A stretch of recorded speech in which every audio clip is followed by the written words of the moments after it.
highlights new guys. It highlights a World Series champion in the Texas Rangers in their home park. We bring back a two-time champion, a guy going for a three-peat, and it brings in some of the young guys. I think this is a great field.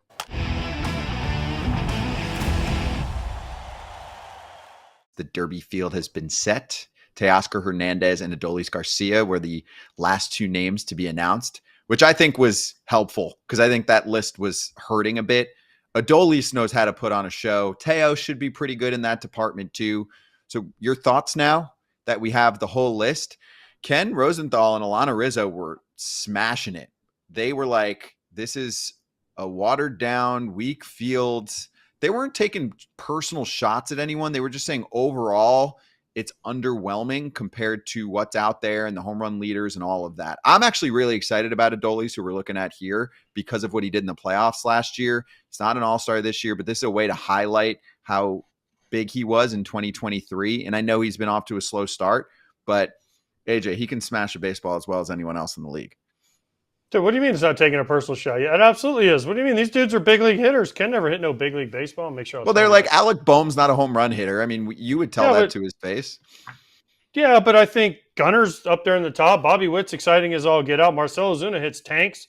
Jose Ramirez, he's one of the best switch hitters. If he pulls an Adley Rutschman, takes some swings from both sides, that'd be unbelievable. Adolis Garcia's got bigger biceps than Yandy Diaz. And Teoscar's had a really nice career of hitting home runs.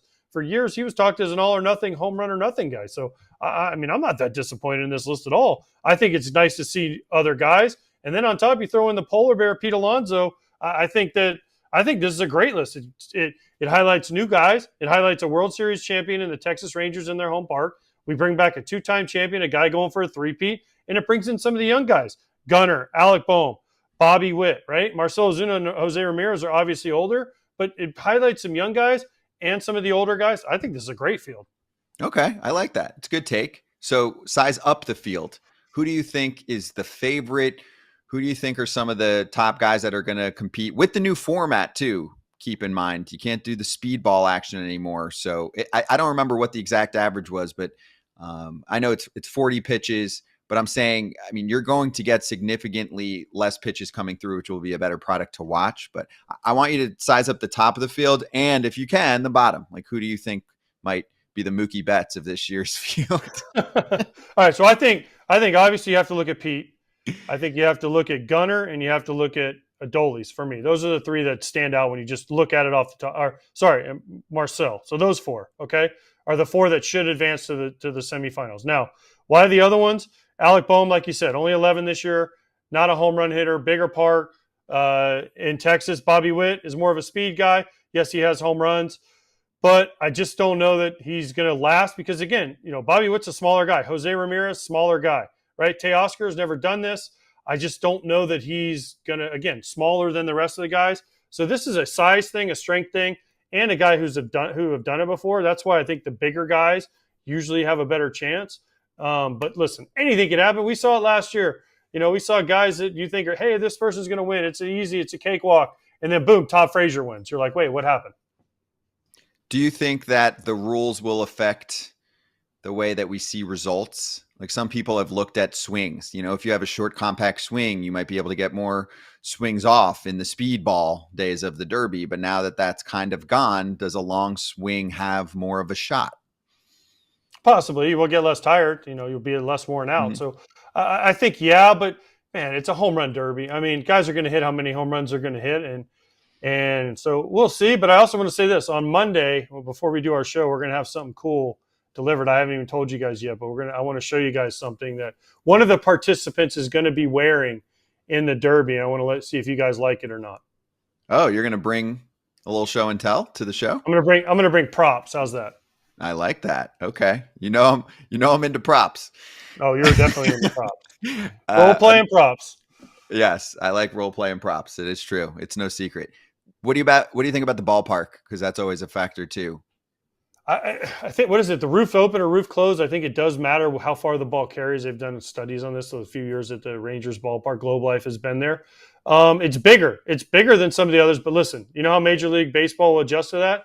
They'll just juice the balls a little bit more because these balls are completely different than game balls, and the balls go like 30 feet farther at least than normal baseball. So the league will adjust and say, oh, we're just going to make them a little bit tighter, and they'll go just a little bit farther.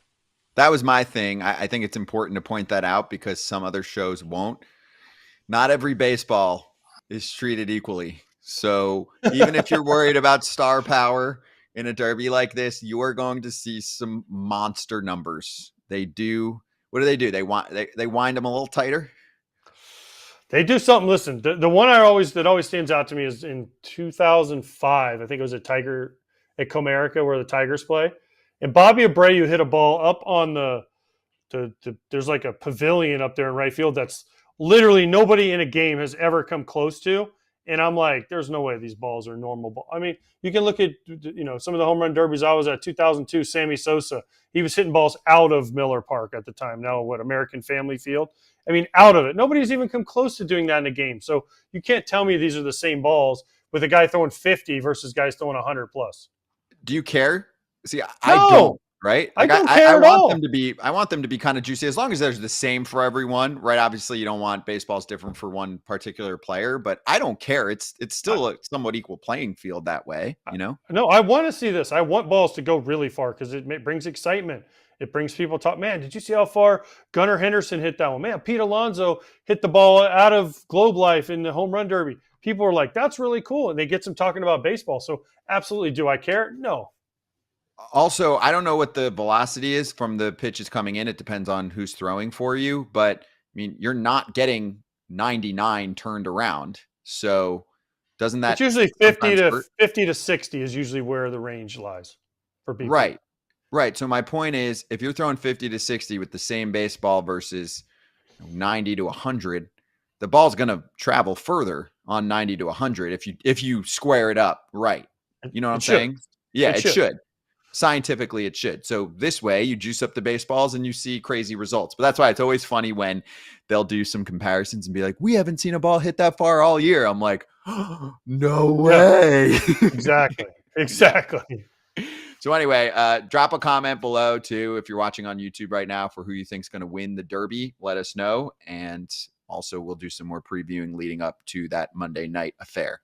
Let's talk about Manscaped. So we're going to be at All-Star festivities.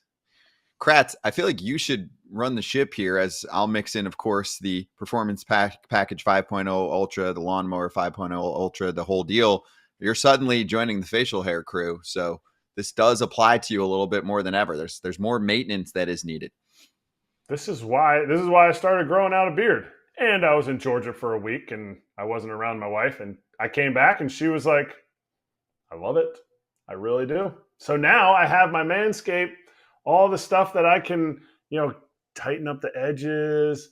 I can look like AJ and have a nice jawline when I have actual no facial structure. So this is tremendous for me. This is perfect timing. Yeah, well, here's the thing, Kratz. If I only had Manscaped because Scott stole mine, then I could really, it's kind of like let go recently. So like if only Scott would not steal my stuff from my house, then maybe I could use it and get tightened up a little bit. The LED lights are there for you as well on the trimmer, and you have the entire package featuring the Shed travel bag. The boxers are highly recommended, the body wash, the whole deal. It's kind of like an all-in-one for the dudes out there to get the Manscaped new buff bundle. So join the 10 million men worldwide who trust Manscaped with our exclusive offer, 20% off plus free shipping when you go to manscaped.com and use code FOUL20, FOUL20. It's summertime over at Manscaped. Hey, everybody. Be sure to like and subscribe for more content. We're back here every weekday, all year long, so do not miss an episode. The videos are coming in all day. Here's another video you might enjoy. Baseball the way it should be covered.